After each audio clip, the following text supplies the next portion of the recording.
Awal tahun 1950-an, dunia gemetar di bawah bayang-bayang Perang Dingin. Ketakutan dan paranoia mencengkeram Amerika Serikat, dipicu oleh ketidakpercayaan yang mendalam terhadap Uni Soviet. Dalam suasana curiga inilah Central Intelligence Agency (CIA) memulai perjalanan rahasia ke kedalaman kesadaran manusia. Perjalanan ini diberi nama Sandi MK Ultra. Saat itu tahun 1953. Tujuannya sederhana, namun mengerikan untuk mencapai kontrol pikiran. MK Ultra lahir dari ketakutan bahwa musuh komunis menggunakan teknik pengubah pikiran pada tawanan Perang Amerika. Perang Korea baru saja berakhir, dan muncul laporan-laporan yang meresahkan tentang tentara Amerika yang kembali ke rumah, tampak seperti telah dicuci otak. Karena ingin mendapatkan keunggulan dalam dunia spionase yang gelap, CIA berusaha mengungkap rahasia pikiran manusia, untuk menjadikan kesadaran itu sendiri sebagai senjata. MK Ultra merupakan penyimpangan radikal dari spionase tradisional. Program ini masuk ke ranah fiksi ilmiah, berusaha untuk mengendalikan pikiran, memanipulasi perilaku, dan menciptakan senjata pamungkas manusia yang dilucuti dari kehendak bebasnya. Program ini diselimuti kerahasiaan, disembunyikan dari publik dan bahkan dari sebagian besar anggota Kongres. Didorong oleh kecemasan Perang Dingin dan rasa haus akan kekuasaan, CIA menempuh jalan yang berbahaya, jalan yang akan membawa mereka untuk melakukan eksperimen mengerikan pada subjek yang tidak menyadarinya. MK Ultra menjadi bukti sisi gelap ambisi manusia, sebuah pengingat nyata akan batas etika yang dapat dilanggar dalam mengejar kekuasaan. Di pucuk pimpinan proyek mengerikan ini berdiri seorang pria bernama Sidney Gottlieb, kepala staf layanan teknis CIA yang penuh teka-teki dan kejam. Gottlieb, seorang ahli kimia, memiliki pikiran yang brilian dan sangat tidak memiliki empati.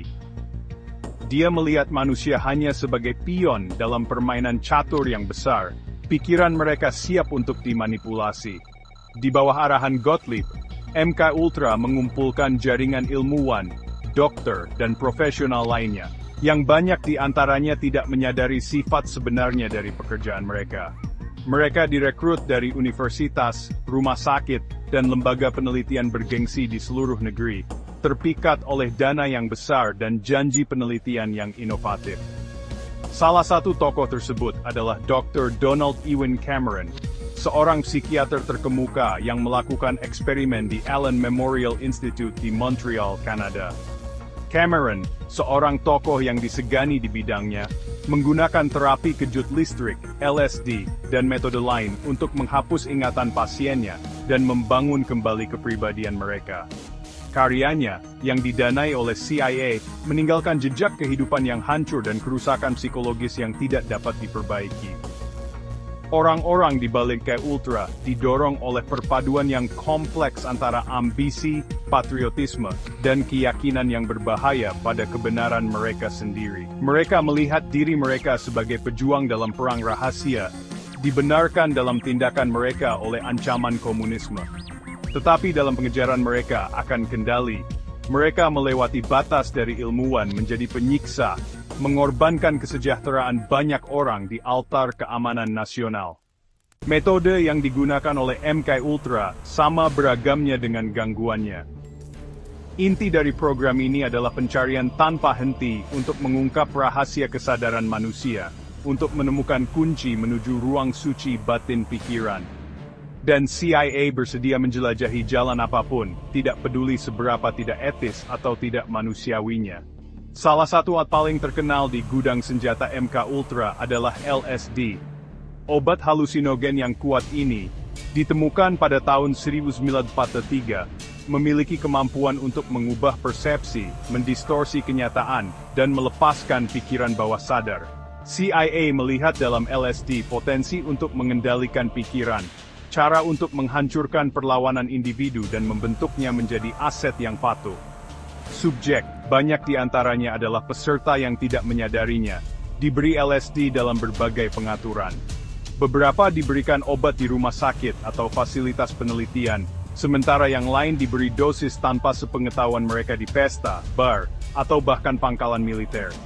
CIA bahkan mendirikan rumah bordil tempat pria yang tidak curiga diberi minuman yang dicampur LSD dan perilaku mereka diamati.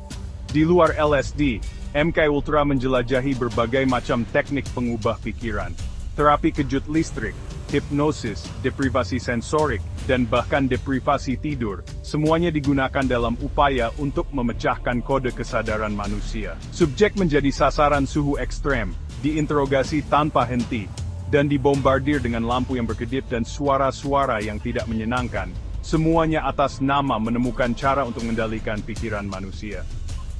Eksperimen ini sering dilakukan tanpa persetujuan dari subjek. Banyak di antaranya adalah mahasiswa, tahanan, atau pasien mental.